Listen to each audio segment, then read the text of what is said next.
Bard is a curious individual within League's roster. He seems simplistic on the surface, but the deeper you delve into the character's history, the more you realize that he's anything but. Released on March 12, 2015, he was introduced into the game as the Wandering Caretaker. Bard's role in the story was, allegedly, to uphold a sort of cosmic order too grandiose for mortals to comprehend. Despite having such a serious role, though, Bard is a rather comedic champion at his core, vaguely resembling Santa Claus with a musical motif. As for how he went about filling his duties, well, that's where things get a little more complicated. For a long time, Bard never actually had much in the way of lore. All we really knew about him was that he was some kind of celestial entity who traveled the cosmos in order to keep it intact. In that way, his role was not dissimilar to Shen's, but obviously Bard operated on a much larger scale. He also had far greater foresight, capable of knowing about potential dangers to reality well in advance. Basically, Bard could see if someone or something had the potential to butterfly effect the universe into oblivion, and took active measures against it. This is displayed most clearly in Bard's Call of the Mountain trailer, in which he swoops in to save a mysterious stone from being abused by mortals. The stone in question is shown to have the ability to incinerate a person instantly, and was originally being cared for by Ionians, but then of course the Noxians caught wind of it and desired that kind of power for themselves. During the attack, an Ionian elder is seen to be trying to take the stone up to a shrine on a mountaintop, but was forced to use his power to keep a Noxian soldier at bay. This immediately got Bard's attention, who rushed through the battlefield and past all the chaos to take the mysterious stone on the Elder's behalf. Curiously, the Elder seems to be against Bard doing it, as he mutters the phrase, "will die without it," before promptly doing so. Regardless, Bard puts the stone on the shrine and uses his horn to seemingly transport it into the celestial realm, permanently taking it out of mortals' hands. It was revealed sometime later, although I cannot for the life of me find the exact quote here, that the stone in question was a star dragon egg. This thing is meant to one day hatch into a being capable of forging new stars throughout the universe, but, well, mortals forcibly causing an unborn dragon to fire off deadly laser beams probably isn't great for its health. This puts a lot of things into perspective. Bard knows the importance of protecting the egg, but seemingly couldn't care less about the massacre happening around it. The caretaker probably could have stopped the Noxians and their invasion in their tracks, but his only concern was making sure the Star Dragon can eventually be born safely. This definitely paints Bard as the sort of cosmic entity who's ultimately only focused on the big picture, and is otherwise indifferent to the petty squabbles and sufferings of mortal beings. In spite of that, Bard is, again, portrayed as a much more lighthearted character. Not only is his design very whimsical, but a lot of his mannerisms come off as kind of goofy as well. He even has these cute little spirits called meeps that manifest around him for some reason. We'll get back to them later. There's also the fact that Bard only speaks through peculiar instrumental sounds, which is apparently the result of him speaking in a higher language that our minds can't comprehend. So all we hear are doots and ringing. It all serves to make Bard seem at once charming and uncanny, and honestly I think it's handled really well. The issues start to arise when you start taking Bard's role into consideration with the broader context of Runeterra. If his job is to keep the universe safe from forces that disrupt the cosmic balance, then it retroactively creates a lot of issues with a lot of other storylines. Why didn't Bard intervene to stop the Acathians from waking up the Void? Why didn't he stop Viego from unleashing the Black Mist? You can sort of hand-wave this away by saying that Bard maybe didn't consider these threats to the greater cosmos, at least not yet. But that just raises the question of what does constitute a threat worthy of Bard's intervention.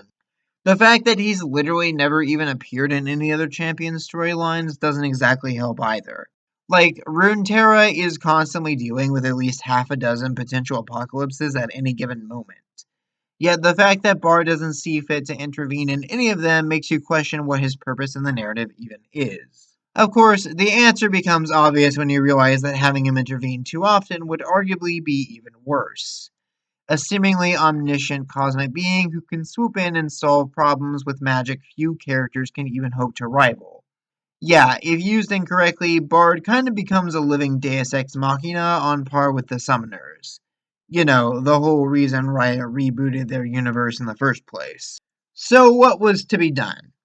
Well, for many years, Bard just kind of languished in this awkward state until finally, Riot gave him a somewhat extended bio in 2020. Now, Bard has a much clearer origin story. He's an entity who seemingly predates the universe, having borne witness to its inception. Though in Bard's case, he witnessed that creation not through sight, but through sound.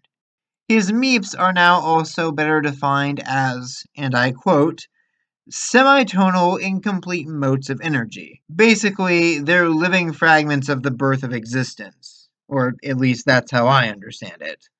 Indeed, Bard perceives the cosmos as one grand symphony. He literally hears everything and perceives it all as a single continuous melody. However, one planet was notably a bit out of tune with the rest of the universe, as it were. That planet was, of course, Runeterra. Bard chose to investigate, making himself known to mortals for the first time in Ionia, and fashion a body for himself out of stuff he took from a wandering musician's wagon. Kind of rude to just steal a guy's stuff like that, but it's whatever, I guess. Anyways, Bard soon came to understand that the reason for Runeterra's discord was because, for some reason, various artifacts of celestial origin had somehow found their way onto this planet. The Star Dragon egg is one, and the world runes are heavily considered to be another. However, Bard seemed to deduce that someone or something in the celestial realm had apparently placed these artifacts here for unknown ends. Probably one of the aspects of Targon, but it's open for interpretation.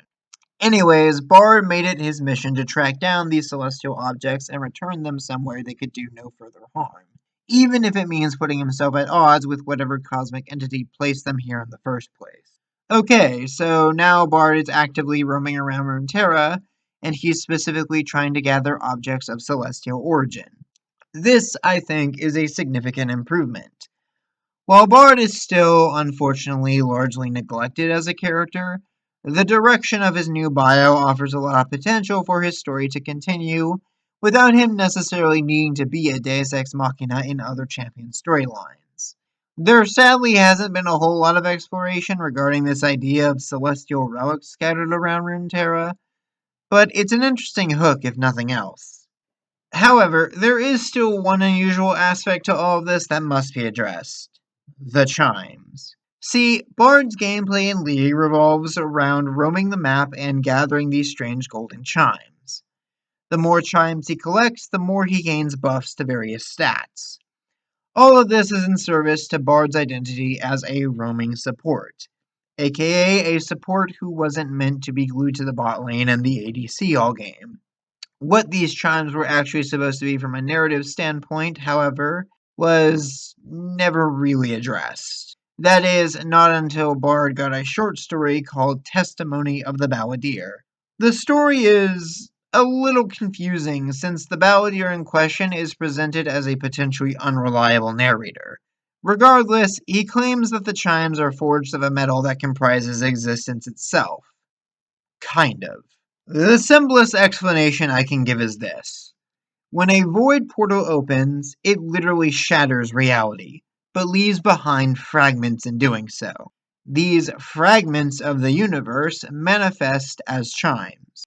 In other words, the chimes Bard collects are supposed to be parts of existence that can presumably cover up the holes left behind by the void.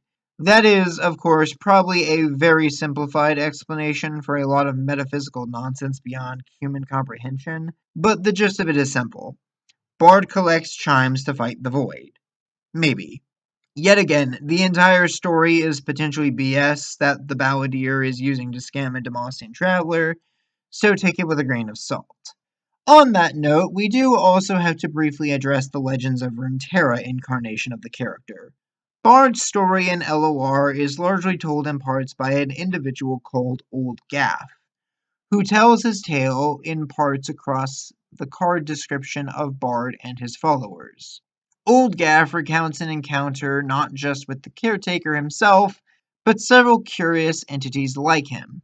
I'm not really sure what to make of them, to be honest. Either these are also cosmic sound spirits, or they're just figments of Old Gaff's imagination. It's yet another element that's sort of left up to interpretation, so I don't really feel the need to address them here. So, where does that leave Bard now?